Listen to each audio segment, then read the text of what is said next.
It was a quiet day in the outer rim of Earth's solar system. As the captain of the Aquila, a top-tier starship of the Galactic Peacekeeping Force, I was used to the routine of long missions, observing uninhabited planets and making reports to the Central Command. But nothing could prepare me for what was about to happen. I was sitting in my captain's chair, staring at the holographic interface in front of me. When the ship's radar began to flash, the alert tone sounded with an urgency that sent a wave of tension down my spine. "Captain, we've detected an anomaly." Lieutenant Rail's voice crackled over the comms. "Unidentified vessel entering Earth's atmosphere fast."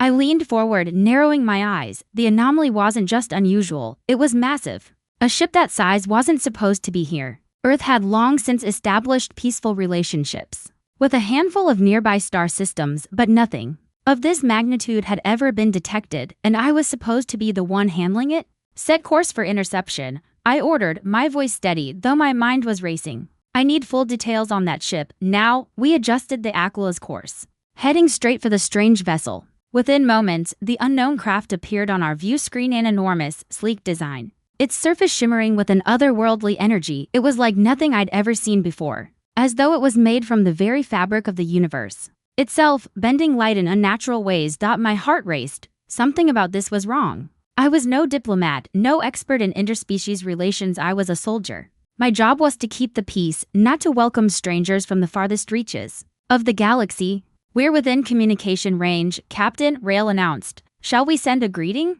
I hesitated for a moment, staring at the mysterious craft. It was emitting faint signals, not hostile, but I could sense something more. My instincts were telling me that this wasn't just a simple encounter. "Send a message," I said finally. "Tell them we're here to offer safe passage." The seconds stretched into what felt like minutes before the response came. The vessel's comm system hummed to life, a voice speaking in a language I didn't recognize. It was melodic, but there was an intensity to it that put me on edge suddenly. The view screen flickered and the face of an alien appeared. She was tall, regal, with skin that glowed in shades of violet and silver. Her eyes, though, were the most striking, pale blue and piercing, as if they could see straight through you.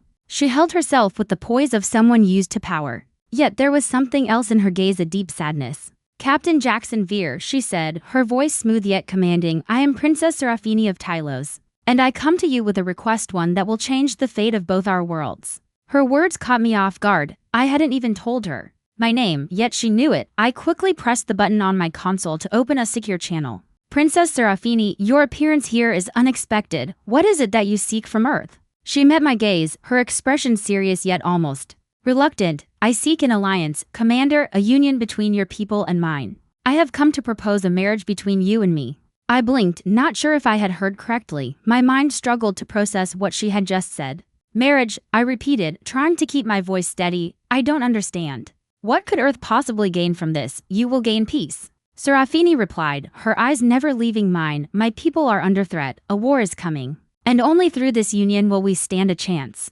The prophecy of Tylos speaks of a human warrior who will marry our princess to protect both our worlds." I stared at her in disbelief, trying to wrap my mind around the situation. This was insane. "I don't even know you," I said, my voice laced with frustration. "Why me?" She lowered her gaze for a moment, almost as though she regretted having to explain it. "Because you are the one chosen, Jackson Veer, you, the one who represents Earth's greatest strength, the one who will fight for the future of both our civilizations." I felt a heavy weight settle on my chest. This was no simple diplomatic mission. It was a gamble with the future of Earth itself at stake. And I had no choice but to accept it. "You're asking me to marry you?" I asked again, the words feeling strange in my mouth. Her eyes softened for the briefest moment. "I know it sounds impossible, but the prophecy is clear. This union is the key to saving Tylos and Earth. It is not just a marriage, but a bond that will unite our people in ways you cannot yet understand." As the ship's engines hummed in the background, I realized that my life, everything I had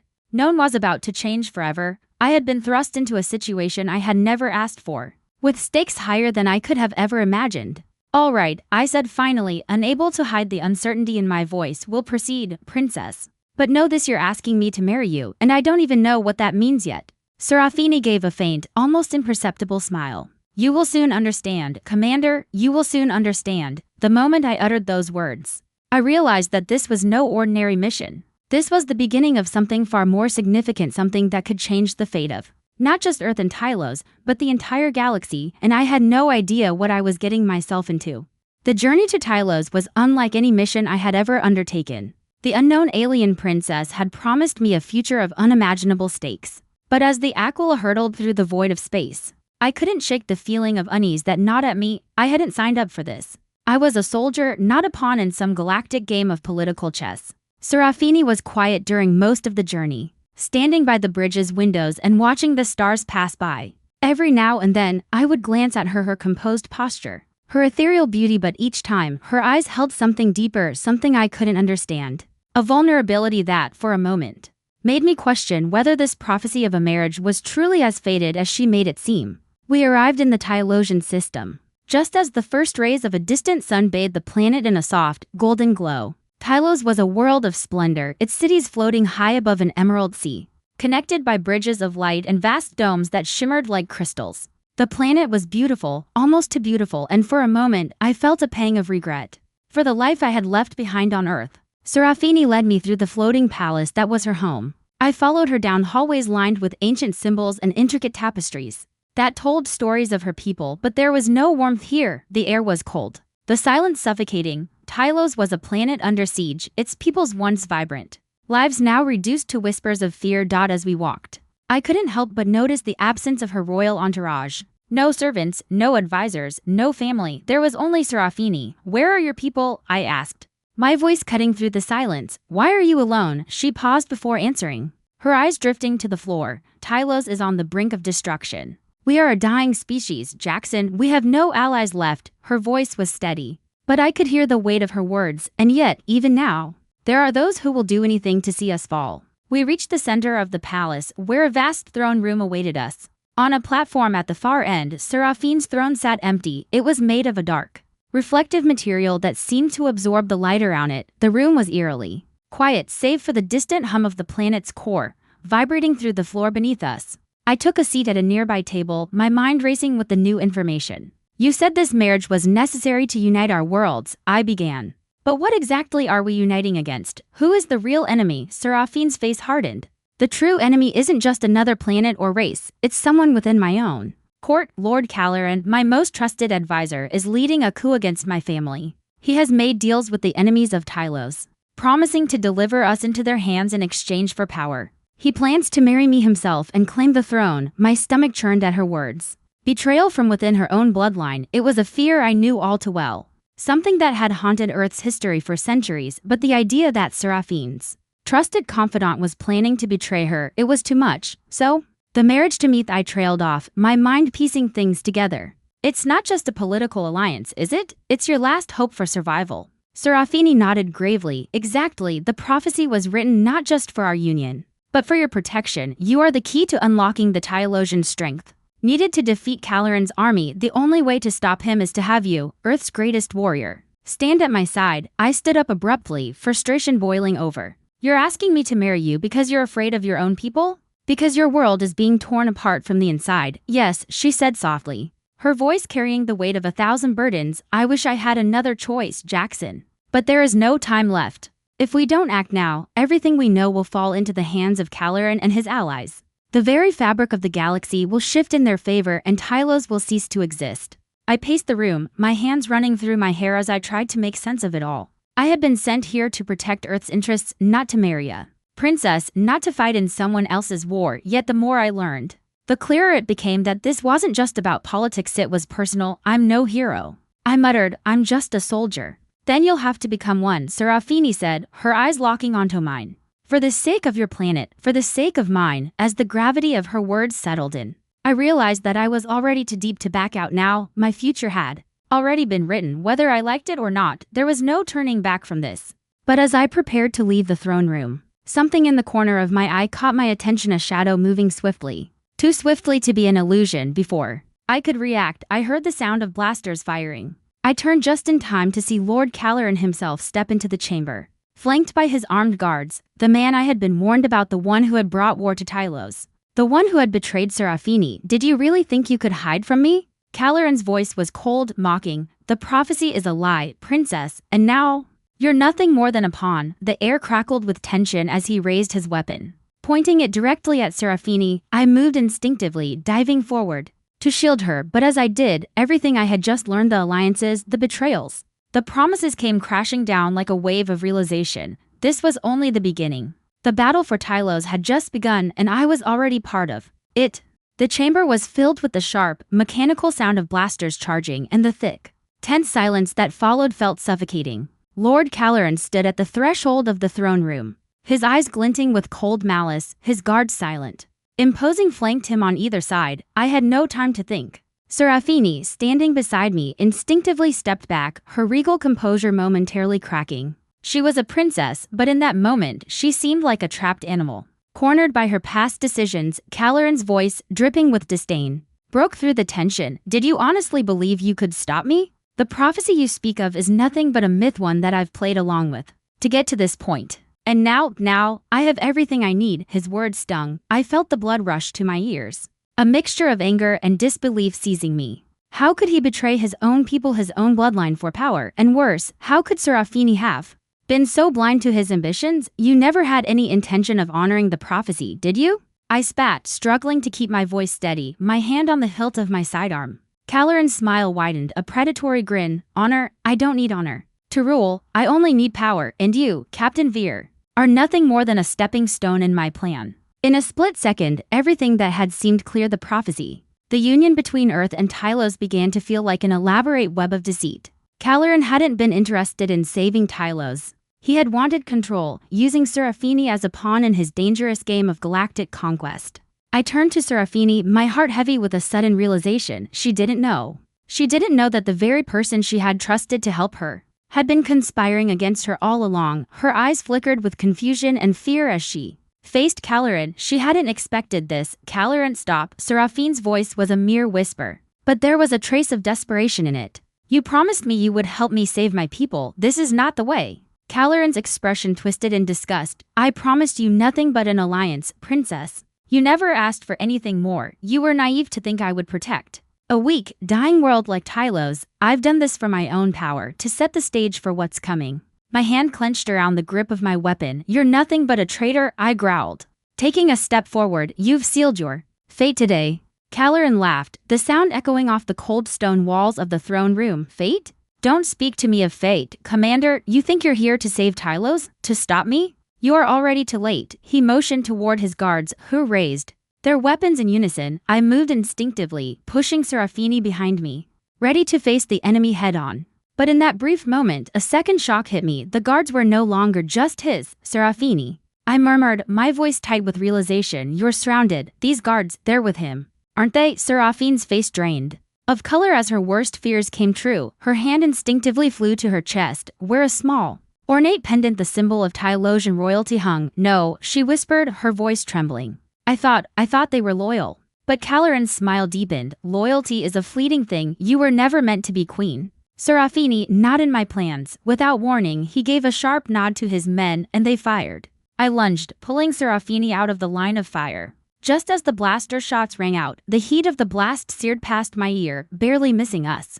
I could feel the adrenaline coursing through my veins as I took cover behind the nearest pillar. The sound of blaster fire filled the room, and for a moment, the world outside that throne room felt miles away. Jackson, I didn't know. Seraphine's voice broke through the chaos, her eyes wide with fear and confusion. I trusted him. I thought he was. You don't need to explain it to me. I cut her off, my focus now on the immediate threat. We'll deal with Caloran later. We have to get out of here now. With quick, calculated movements, I grabbed Seraphine's hand and yanked her toward the exit. But just as we reached the doorway, Caloran's voice rang out, mocking us, leaving so soon. Princess, you think you can escape the consequences of your naivety? You have no idea what's coming. As we ran down the long hallways of the palace, the weight of his words started to sink in. Caloran wasn't just a threat to Tylos. He was a threat to everything Serafini had believed in. The prophecy, the marriage, the alliance, none of it mattered anymore. Caloran had turned everything into a game of manipulation. And I realized too late how deeply he had embedded himself into Seraphine's life.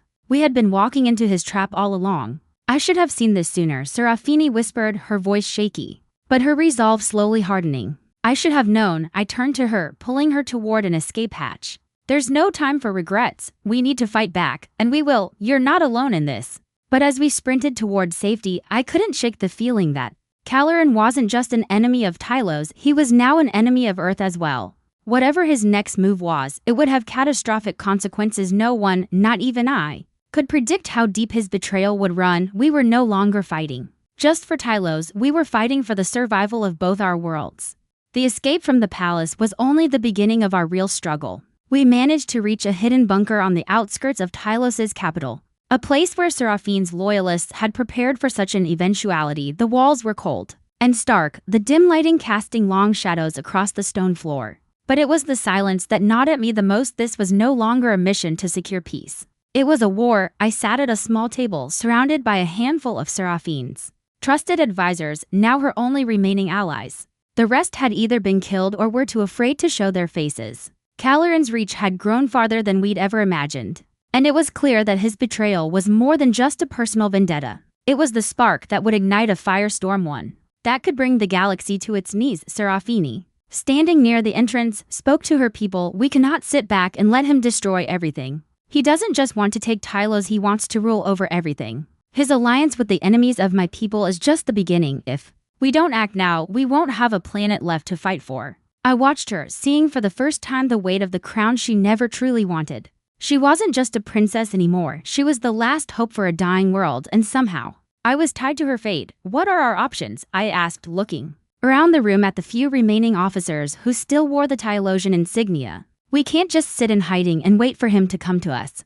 We need a plan. A grizzled advisor, Erix, stepped forward. His eyes were tired, but his voice was sharp. We have one option, Commander Vare. We must take the fight to Caloran. There's no other way. How? Serafini interrupted, her voice strained. His forces are too powerful, his influence too widespread. Caloran controls everything now. We have no military left, no allies. He surrounded us. Erix's face darkened, but his resolve didn't falter. There's one weapon Caloran doesn't have. It's the Eclipse Protocol, an ancient system of Tylosian technology that was buried centuries ago. It's a weapon of mass destruction, capable of wiping out entire fleets. But it's hidden deep within the silent citadel where no one has dared to go. I felt the weight of his words settle heavily in my chest. A weapon of mass destruction? You want us to use that? Serafini stepped forward, shaking her head. No. We can't use such a weapon, it's too dangerous. Even if we activate it, there's no guarantee it will only affect Caloran's forces. It could destroy everything we've fought to protect.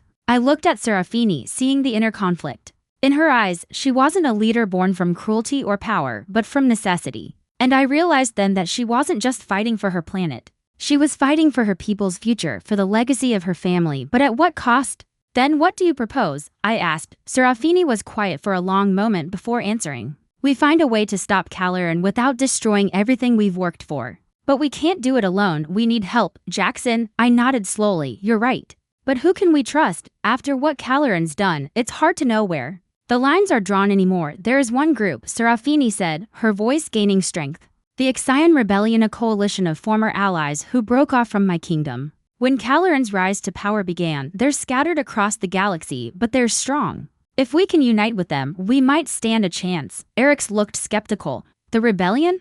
You think they'll help us after everything that's happened? Seraphine's eyes flashed with determination. We have no choice. We need them to defeat Caloran, and if they refuse, we will make them see the truth. The galaxy needs to understand that we are not the enemy, Caloran is. The days that followed were a blur of activity. We sent messages to every corner of the galaxy, reaching out to the rebellion and other allies who had remained hidden in the shadows. It wasn't easy. Trust had been shattered and no one knew who to believe anymore. Every communication was met with suspicion. But as the weeks passed, we began to gather the strength we needed. I spent my time training with Serafini and her remaining soldiers, preparing for the inevitable confrontation. I had once been a commander on Earth, but this was a different kind of warfare. It was a war of ideals, of survival. I wasn't just fighting for Earth anymore. I was fighting for Serafini, for her people, and for a future where our worlds wouldn't be destroyed by the greed of one man. As the days turned to weeks, Caloran made his move. He began an all-out assault on Tylos, his forces closing in on the capital, ready to crush any resistance. We had no time left. Our forces were scattered, our resources limited. But we had one thing that Caloran didn't: unity. In the midst of the chaos, we launched a surprise strike against his fleet. The Ixion Rebellion answered our call, joining forces with Tylos's remaining loyalists. The battle that followed was brutal, ships torn apart in the cold vacuum of space, and the streets of Tylos running red with blood. But it wasn't the weapon that would save us. It wasn't even the rebellion's firepower that turned the tide. It was the will of two worlds, united by a cause greater than themselves. As the battle raged on, Serafini stood by my side, her resolve unshakable. The weight of her decision to fight alongside me and alongside her people was now undeniable. We had no guarantees of victory, but we had each other, and that was enough. When the final blow was struck, when Caloran's fleet was scattered, and the palace finally fell into our hands, I stood with Serafini on the steps of the royal palace. The sun had just begun to rise over the horizon, casting a new light on Tylos. A light that seemed to promise a new beginning. The war was not over, there would be rebuilding, healing, and losses to mourn, but in that moment, I knew this: the galaxy had been saved not by a weapon of destruction, but by the strength of those willing to stand together to fight for something better. Tylos had a future again. And so did Earth. As Serafini turned to me, her expression calm and determined, I knew this was only the beginning of our journey. Together, we had faced the darkness. Now, we would rebuild the light. And maybe, just maybe, we would find the peace we had both been searching for. The aftermath of the battle was both a victory and a burden. The streets of Tylos were littered with the remnants of war-burnt ships, shattered glass, and the scorched earth where battles had raged, but the most painful remnants were the lives lost, both Tylosian and rebellion soldiers. Countless innocents caught in the crossfire. They had all paid the ultimate price for freedom. As the dust settled and the new government began to form, Serafini and I stood together, looking out over the city. The capital had been badly damaged, but there was a sense of hope in the air, a feeling that things could change, that they would change. Serafini had become the queen she never wanted to be. Yet in her eyes, I could see the weight of it all, the weight of loss, the weight of decisions made. But there was something else in her gaze too: determination. She was ready to rebuild, to lead her people into a new era, even if it meant making sacrifices no one could truly prepare for. We did it, I said, my voice barely above a whisper. It sounded hollow, though. It didn't feel like a victory. Not yet. Serafini turned to me, her face tired but resolute. Yes, but not without cost. The cost had been high to high. The people of Tylos had fought, and many had died. For the future they weren't sure they would get to see, but it wasn't just the war, it was the alliances we had formed, the choices that had been made in the heat of desperation. Lord Caloran was dead, but the true enemy wasn't always a person, it was the system. The imbalance of power. The centuries of corruption that had festered in the halls of Tylosian power. We can't just stop here, Serafini said, afire. Returning to her voice, this war, this battle, it was the beginning, but now, we have to fix what's broken. We need to rebuild our systems, re-establish trust with the galaxy. The rebellion won't just end because Caloran is gone, I nodded. But a gnawing sense of doubt lingered. The truth was, I had no idea what we were stepping into. The galaxy had been torn apart in ways I could hardly begin to understand. Political factions were divided, and every move we made had consequences. We had fought to keep peace, but the real fight ensuring it would last was yet to come. How do we begin? I asked, genuinely curious, though there was no clear answer. It seemed impossible to rebuild the broken pieces of Tylos and its relationships with the galaxy. Seraphine's expression softened as she glanced out over the ruins. We start small, she said. We rebuild the trust first, then we create alliances where we need them, ensuring that we never again fall into the hands of people like Caloran. Her words were firm, yet the weight of responsibility was clear on her face. She had inherited a planet ravaged by war and an entire people shattered by years of manipulation. There was no easy path forward, but then Serafini turned to face me fully, her gaze searching mine for something I couldn't quite decipher. Jackson, she began quietly, there's something I need to ask you. I raised an eyebrow, waiting for her to continue. What is it? She hesitated, taking a deep breath as if gathering strength. I can't do this alone. I never could. I need you. Jackson, I need you to stay by my side as a partner, as someone who understands what I'm facing. You have fought beside me, but this is different. The galaxy will never truly be safe unless we work together. The plea in her eyes wasn't one of desperation, but of realization. She was asking me not just for help, but for a commitment for a future I hadn't yet considered. I had been so consumed by my duty to Earth, to my mission, that I hadn't thought beyond the war. I hadn't imagined a future where I would be a part of Tylos, where I would be a part of her future. I looked at her, at the woman who had once been a stranger but had become something so much more. The choice wasn't easy, and there were still questions in my mind, questions about Earth, about my future, about the sacrifice that awaited me. But in this moment, I knew one thing for certain. She needed me, and I needed her. I couldn't walk away from this, couldn't walk away from us. I'll stay, I said, my voice steady. We'll rebuild this together. Seraphine's face softened. the weight she carried seeming to ease just a little for the first time in what felt like forever. She smiled genuinely without the shadow of war hanging over her. "We start today," she said softly, reaching out to take my hand. The days that followed were a whirlwind of activity together. Serafini and I worked to reshape Tylos piece by piece. We built a council, one that represented the interests of all the factions who had helped us in the war, those from Earth, from the Ixian rebellion, and even a few neutral parties who had been watching from the sidelines. It wasn't easy, and it wasn't always smooth, but the changes were necessary. The galaxy was fractured, but it was healing slowly but surely. Tylos's first steps toward peace were tentative. It wasn't about rebuilding the cities, it was about rebuilding trust. Trust in leadership, in each other, and in the future. There were still those who fought for control behind the scenes. Still those who wanted to take advantage of the power vacuum. But Serafini had become a symbol of hope, of resilience. And I stood by her side, a partner in this journey. It wasn't just Tylos that was changing, it was me too. I had come to this place a soldier, but I was leaving it a leader. I had found something here I hadn't known I was searching for, a purpose greater than any war. A purpose greater than my mission. As the rebuilding efforts continued, Serafini and I stood together on the steps of the newly constructed Tylosian Council Hall, looking out at the city that had been born from destruction. The sun was setting, casting long shadows across the landscape. It was a new dawn, not just for Tylos, but for the galaxy, a dawn where the past would always linger, but where the future could be rewritten. And as the stars began to appear in the evening sky, I knew one thing: the fight wasn't over. But it was no longer one we had to face alone. We had each other, and that was enough.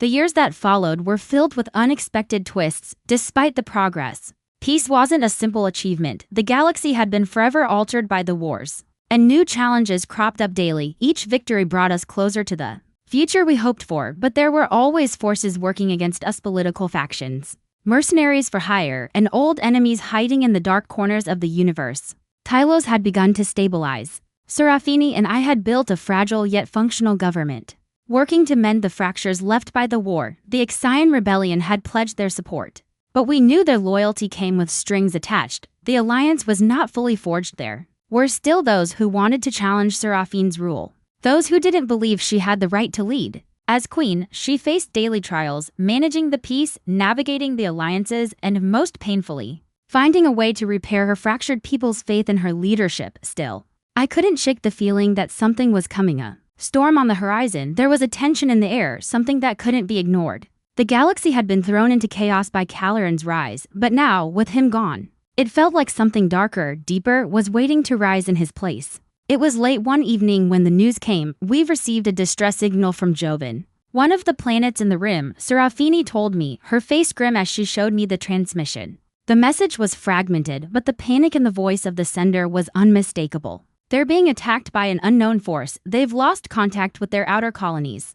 They're pleading for help." I could see the weight of it in her eyes. Jovan was a planet of great strategic importance, one of the few places that still held a wealth of resources crucial to the rebuilding of Tylos and the galaxy. Without it, our plans for reconstruction could falter, but that wasn't what made Serafini hesitate. It was the nature of the attack, unknown, seemingly sudden, and so unlike anything we had faced before. "We'll send reinforcements," I said, my voice sharp. "We can't let them fall, not now." Serafini nodded, but I could see the doubt gnawing at her. "It's not just that, Jackson," she said softly. "It's that I don't know who to trust anymore. Jovan, the distress signal, it's too perfect, too timely. It's almost as if someone wanted us to respond." Her words echoed in my mind as we prepared our forces to depart. The distress signal had been too convenient. I trusted the people of Jovan, but this felt like a trap, an invitation to something larger than we could comprehend. Despite the peace we had worked so hard to build, the shadows of old enemies were still looming. The journey to Jovan was long and fraught with anticipation. We arrived to find the planet eerily quiet. Its once thriving cities stood silent, the sky dimmed by the dark clouds of an impending storm. The moment we sat down, we were met by a delegation of Jovan's leaders, their faces pale and worn, as though they had been through 1,000 battles and had lost every one. "We were wrong to call for help," the leader of Jovan, Mirakesra, said, her voice cracked as she looked at Serafini. "We thought the worst had passed, but now it's clear someone is orchestrating all of this." I stepped forward, sensing the gravity of her words. "What do you mean, someone? Who's behind this?" Mira's eyes widened with a mix of fear and revelation. "There's a faction within the Galactic Alliance, hidden, manipulative, and ruthless. They've been waiting, watching, planning They've allied themselves with rogue elements, ones that have long been thought destroyed. The realization hit me like a shockwave, a rogue faction within the very alliance we had worked so hard to build. They were back, and they were stronger than ever. Who are they? I asked. My voice cold with determination. Mira's voice dropped to a whisper. The Covenant of the Void. They've been behind every major conflict in the galaxy, manipulating both sides, ensuring that no one ever truly wins. They've been hiding in the shadows, gathering strength, waiting for the right moment. Serafini turned pale, her eyes darting around, trying to piece everything together. The Covenant, she murmured. I thought they were a myth, stories told by old warriors. They are no myth, Mira said firmly, and they are here. They've already begun infiltrating Joven. We need your help. We need your forces to take them down before they can expand. I turned to Serafini, knowing what had to be done. The stakes had just become much higher than a simple battle for control. This wasn't just about protecting a planet. This was about protecting the entire galaxy from a group that had been manipulating events for centuries. If the Covenant wasn't stopped now, the chaos they had sowed would destroy everything we had fought for. The final decision was clear: Serafini, Mira, and I led the charge into the heart of Joven's capital, fighting side by side with the remnants of the Joven forces and our own. But as we neared the heart of the Covenant's stronghold, something shifted, something unexpected. A figure emerged from the shadows, its face obscured by a dark hood, but its presence was unmistakable. You should have known this day would come, the figure said, his voice low and dripping with malice. The Covenant has always been a part of the galaxy's fabric. You cannot destroy what is already woven into the universe. Serafini stepped forward, her face filled with determination. Who are you? The figure lifted his hood, revealing the face of Lord Calaran, alive and more terrifying than ever. The universe froze. I couldn't believe my eyes. Calaran had been dead, at least that's what we had thought. His return wasn't just a surprise, it was a nightmare brought back to life. You're too late, Calaran said with a twisted grin. The Covenant has already won. You cannot stop what has already been set in motion. Serafini stepped closer to him, her voice filled with fury. You were always just a pawn. You thought you could control Tylos, but you're nothing. Calaran's laugh echoed through the chamber. You still don't understand. You were never meant to defeat me. You were meant to fail. As the battle began to rage once again, I realized the truth. The galaxy's fate wasn't sealed by the wars we fought. It was sealed by the choices we made in the moments we least expected. And in this moment, the choice was clear: we either end the Covenant once and for all, or let them consume everything we had worked to protect. The storm had come, and there was only one way to stop it. The final battle was fierce. But as the sun broke through the clouds over Joven, we knew that we had won. But the real battle was yet to come. With the Covenant's forces in disarray and Calaran vanquished for good, a new era was on the horizon, one that would test us all. The galaxy was fractured, and Serafini and I stood at its helm, knowing that the peace we had fought for was not guaranteed, but it was a beginning. The storm was over, but the dawn of a new galaxy had just begun.